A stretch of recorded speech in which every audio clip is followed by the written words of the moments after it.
How to use the Zengo wallet. So first thing you want to do is obviously download and sign up and download the Zengo app from the App Store or your Google's Play.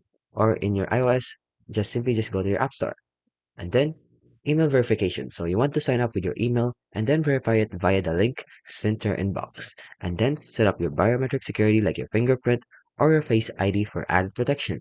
Then create a recovery kit to ensure you can recover your wallet even if you lose your phone or uninstall the app. And this kit replaces the need for a traditional private key or the seed phrase.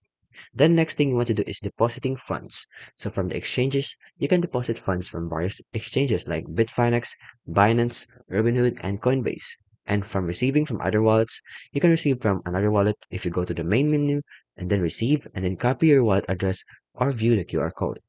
Now for sending crypto. So if you want to send crypto, simply just swipe right or go to the send button and then send your crypto. You can either swipe right or an asset in the home screen or tap the send button and then enter the amount and address and then review and confirm. So before sending, make sure to review the transaction details on the summary screen are correct.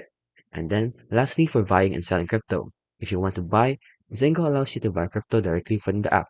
And if you want to sell, you can also sell crypto and receive cash in your bank account or even directly to your Visa, MasterCard through MoonPay.